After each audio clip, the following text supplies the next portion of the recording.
수많은 독립운동가들의 희생으로 이루어진 대한독립의 날이 오늘로써 75번째를 맞았다. 지난 1945년 8월 15일 태평양 전쟁에서 패배한 일본이 항복을 선언하며 일제 치하에서 신음하던 우리 민족은 빛을 되찾게 됐다. 일각에서는 조선의 독립은 미국 덕이라며 평가절하하기도 한다. 물론 독립에 미국의 힘이 없었다고 말하기는 어렵다. 그러나 이는 자칫 1910년 경술국치 이전부터 진행돼온 독립운동의 의의를 퇴색시킬 수 있다는 점을 생각해야 한다. 우리 선조들은 일제의 야욕이 드러난 직후부터 자유를 되찾기 위해 수많은 피와 땀을 흘렸다. 1905년 을사늑약이 체결되자 이를 규탄하는 신라왕성대국을 집필했다가 일제에 체포된 장지연 열사를 시작으로 요한용을 처단하려다 치명상을 입히는 데 그쳤던 이재명 의사가 대표적이다. 경술국치 직전인 1909년에는 안중근 의사가 일본의 핵심 인물이었던 이토 히로부미를 하얼빈역에서 처단했다. 경술국치 이후에도 독립을 향한 우리 선조들의 열망은 사그라지지 않았다. 1919년에는 역사상 최대 규모의 독립운동인 3.1운동이 벌어져 일제를 당혹케 했다. 1920년에는 만주와 연해주에서 거친 바람과 싸우며 훈련하던 독립군이 김좌진 장군의 지휘 아래 일본군에게 괴멸적인 타격을 입힌 청산리 대첩이 있었다. 이외에도 우리말을 지키려던 조선어 학회, 이봉창 의사와 윤봉길 의사의 의거 등 끊임없는 노력이 있었기에 오늘의 대한민국, 우리가 있을 수 있다. 오늘 하루만큼은 경건하게 독립을 위해 노력한 선조들의 감사한 마음을 가져보는 건 어떨까? 목포국 학원은 제75주년 광복절을 맞아 한국인이 한국인답게 정신광복 K-스피릿 축제를 8월 14일 오후 5시 목포 장미의 거리 시계탑에서 개최했다. 전남국 학원이 주최하고 목포국 학원이 주관한 이날 축제에서 참가자들은 코로나19 방역 수칙에 따라 마스크 착용, 발열 체크, 거리두기, 명단 작성 등을 지켰다. 이 축제는 목포시가 후원했다.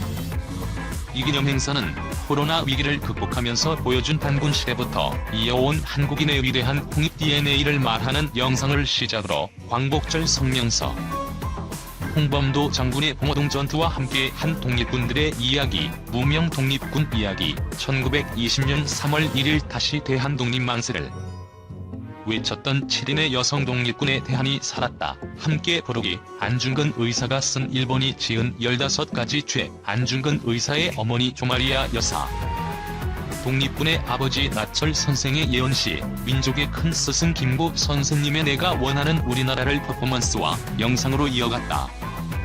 모두 아랫집 윗집 사이에 울타리는 있지만 에서 단군의 자손이다를 외치며 태극기를 힘차게 흔들고 한국인이 한국인답게를 힘차게 외치며 행사가 마무리되었다.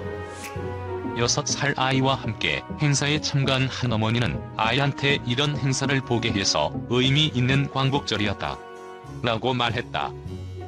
무명독립 투사로 함께 했던 시민은 그때 그분들의 마음을 다시 생각해보게 되었고 가슴 뭉클한 체험이었다고 말했다.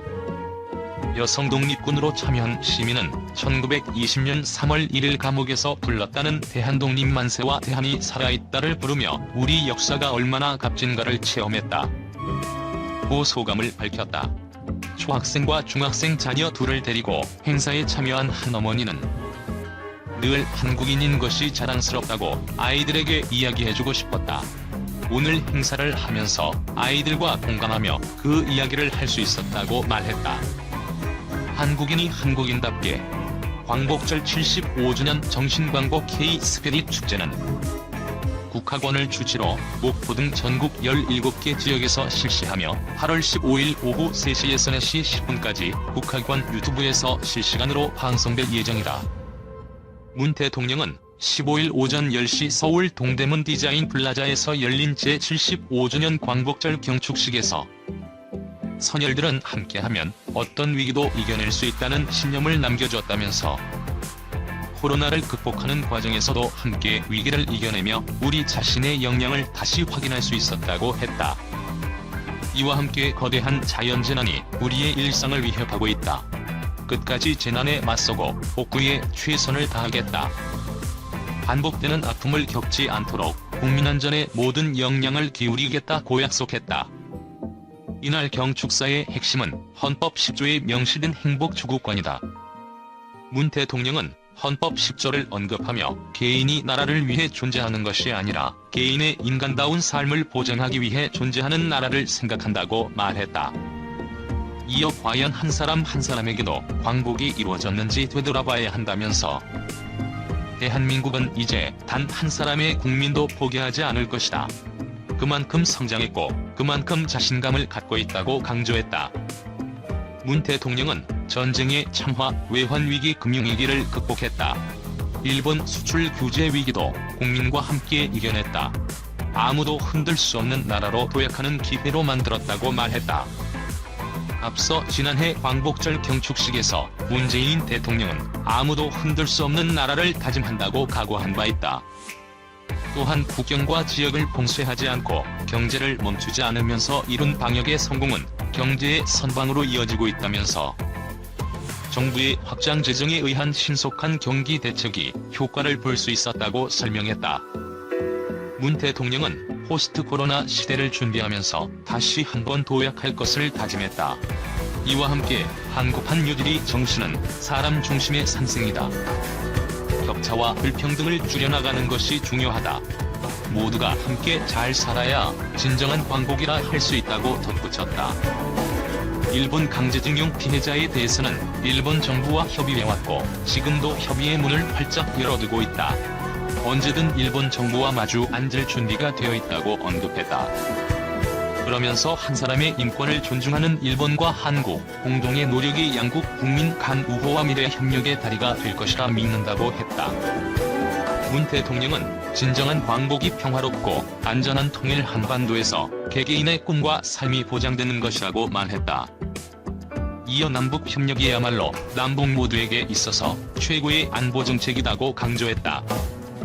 이와 함께 전쟁 위협을 항구적으로 해소하며 선열들이 꿈꾸었던 진정한 광복의 토대를 마련하겠다면서 남북이 공동조사와 착공식까지 진행한 철도 연결은 미래의 남북 협력을 대륙으로 확장하는 핵심 동력이다.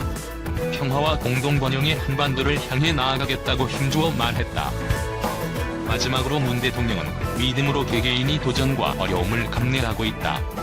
국가가 이러한 믿음에 응답할 때 나라의 광복을 넘어 개인에게 광복이 깃드는 것이라면서 좋아요, 구독 한 번씩만 부탁드리면서 들어가 보겠습니다. 6월부터 일본 현지에서는 아베 총리의 건강 이상설이 끊임없이 제기가 되고 있었죠.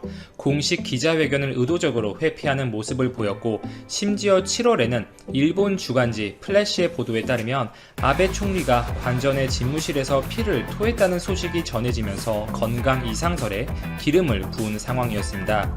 이후 아베 총리의 걸음걸이 속도가 눈에 띄게 느려졌다. 목소리가 갈라진다, 수척하다 등의 아베 총리를 둘러싼 건강 의혹들이 끊임없이 나오고 있는 상황에서 심지어 17일에는 도쿄 게이오 대학 병원에서 돌연 7시간 동안 검진을 받았다는 소식이 보도가 되었습니다. 아베 총리는 4일만 지나면 연속 재임 일수 기준으로 일본의 최장수 집권 총리가 됩니다. 일본 현지 언론에서는 아베 총리의 건강 이상이 심상치 않으며 곧 퇴진할 것이라는 보도를 내놓고 있고 그 시점은 9월이나 빠르면 아베 총리가 최장수 집권 총리가 되는 8월 24일이 될 것이라는 예측을 내놓고 있습니다. 이러한 아베의 상황을 둘러싸고 많은 의혹들이 터져 나오고 있는데요. 17일 게이오대 병원 내원은 예정된 일정이 아닌 갑작스러운 방문이라고 하며 아베 총리의 개인적 판단에 의한 행동이라는 보도들이 나오고 있습니다. 불과 2달 만에 동일한 병원에서 다시금 내원해서 검사를 받는다는 것은 정말 아베 총리의 건강이 심각하게 악화되어 추가 검사나 처치가 필요한 상황이거나 혹은 본인의 건강 이상을 강조하기 위한 액션으로도 볼 수가 있겠는데요. 충분히 비공개로 조용히 병원을 방문할 수도 있었지만 자민당 주변 인사들이 그의 휴식의 필요성을 강조하자마자 공개적으로 병원을 향했다는 것입니다. 아소다로 부총리는 아베 총리가 상반기 바이러스 사태 확산 등으로 인해서 140일 이상을 연속 근무했다면서 이와 같은 극한의 상황에서 총리의 건강에 문제가 생기는 것은 이상하지 않다라는 입장을 표출하고 있습니다. 한 국가 수장의 건강 문제는 정말 치명적인 이슈죠. 지지하고 따르는 국민들에게 큰 혼란, 불안을 줄 수가 있고 정치적으로도 큰 약점이 될 수밖에 없는 부분입니다. 그렇기 때문에 외부로 드러내는 것을 꺼려하는 것이 일반적인데 특이하게 아베 총리는 본인이 병원에 방문하는 모습을 아예 공개해버렸다는 것입니다. 이를 본 일본의 야당 의원들은 입을 모아서 현재 총리가 직무를 수행할 만한 컨디션이 아니어서 즉각 사임해야 할 것이라고 주장을 하고 있는 반면에 아베 총리의 갑작스러운 병원 방문에 대해서 총리 관저 측은 통상적인 검진이며 아베 총리의 몸 상태에 문제는 없었다고 밝히고 있지만 의혹은 쉽게 누그러지지 않고 있습니다. 과거 아베 총리의 1차 집권 당시에도 그는 궤양성 대장염이라는 지병을 앓고 있었고 궤양성 대장염이 악화되면서 중간에 사임한 적이 있었습니다. 해당 질환은 스트레스와도 밀접하게 연관이 되고 있고 한 번 발병하면 오랫동안 지속되는 만성 질환이기 때문에 치료가 힘든 난치성 질환으로 손꼽힙니다. 복통, 잦은 설사 등을 동반하기 때문에 환자도 심한 고통을 느낄 수밖에 없는 질환이죠. 요즘은 여러 가지 좋은 면역 억제제, 생물학적 제제 등의 치료약들이 나왔지만 이러한 새로운 신약의 선입견을 갖고 있었던 아베 총리는 부작용을 감수하면서까지 스테로이드를 장기 복용했던 것으로 알려져 있죠. 물론 이후에는 새로운 약을 사용하면서 그의 증상은 많이 호전되었고 그가 정치계에 다시 발을 들일 만한 원동력이 되었습니다.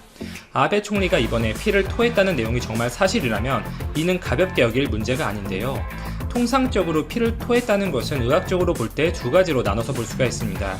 구토를 하면서 이렇게 동반해서 출혈이 있었는지 아니면 기침을 하던 도중에 가래에 피가 섞여서 나왔는지 이 두 가지에 따라서 토열, 객혈 이렇게 구분을 할 수가 있습니다.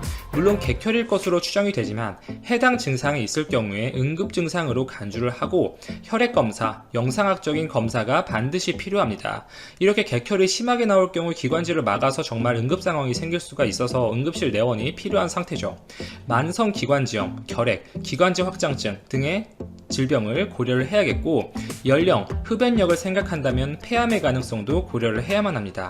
이렇게 전신적으로 다른 문제가 발생하면 그가 기존에 갖고 있었던 지병인 궤양성 대장염 역시 악화될 가능성이 높은 것이죠. 관련 치료를 이번에 받았을 가능성도 충분히 있는 상태입니다. 건강 문제에 특히 예민했던 아베 총리의 그간 행보를 생각해 본다면 충분히 사임하겠다고 의사를 밝혀도 그의 결정도 이해가 가는 부분이겠고 항상 개헌을 내 손으로 완수하고 싶다 이렇게 의지를 불태우면서 일본 정치계에 한 획을 긋고 이름을 남기고 싶어하던 아베 총리의 입장에서는 최장수 집권 총리라는 타이틀도 분명 포기하기 싫었을 것 같습니다. 이러한 이유들로 그의 8월 24일 사임설이 힘을 얻고 있는 것이고 그 명분으로 건강 이상이라는 것을 강조하기 위해서 17일 병원을 공개적으로 방문했다는 것입니다. 실제로 아베 총리는 지난 15일 아소다로 부총리와 개인 면담을 가진 것으로 알려져 있는데요. 물론 그 내용은 정확히 공개가 되진 않았지만 분명 아베 총리의 퇴진 문제를 놓고 의견, 추후 플랜 등을 공유했을 가능성이 높겠죠. 아베 총리는 이전부터 본인의 후임으로 정해놓은 인물이 있었죠. 기시다 후미오 정조 회장을 염두에 두고 있었습니다. 본인의 뒤를 안전하게 봐줄 인물로 낙점한 것으로 보입니다만 큰 문제, 걸림돌이 있죠. 그가 정치인으로서의 인기가 높지 않다는 것입니다.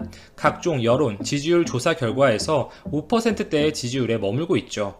아베 총리에 대한 지지도가 떨어지면서 현재 일본의 민심은 이시바 시게루 전 간사장 쪽으로 기울고 있는 상태인데 아베 총리의 대척점에 있는 인물이다 이렇게 평가받고 있죠. 지난 10일 요미우리 신문이 발표한 여론조사 결과에 따르면 이시바가 24%의 지지율을 얻어서 1위에 올랐고 친아베 언론인 산케이 신문에서도 18%의 지지율을 얻으면서 12%를 기록한 아베 총리를 제친 상태입니다. 아베 총리와 이시바 시게루의 관계를 생각해 본다면 그가 본인의 후임 총리 자리에 오르는 것을 탐탁치 않게 여기는 아베 총리의 입장에서 아소 부총리와 관련 내용에 대해서 적극적으로 논의했을 가능성이 높다 볼 수 있습니다. 현재 일본의 내각법에 따르면 아베 총리가 중도 퇴진할 시에 그가 미리 지정한 강요가 임시 총리 직무를 수행하게 되는데 아베는 1순위로 아소 부총리, 2순위로 스가 관방장관을 지정한 상태입니다. 따라서 아베 총리가 중도에 사임을 하게 되면 아소 부총리가 임시 총리직을 맡아서 국정을 운영하게 되는 것이죠.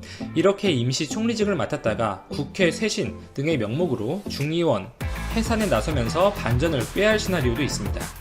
마지막 희망이었던 도쿄 올림픽마저 무산될 위기에 놓였고 야심차게 추진했던 무제한 양적 완화 저금리를 골자로 했었던 경제정책인 아베노믹스마저 한계에 부딪히고 있는 상황에 2분기에 발표된 일본의 각종 경제지표들은 암담한 상태죠.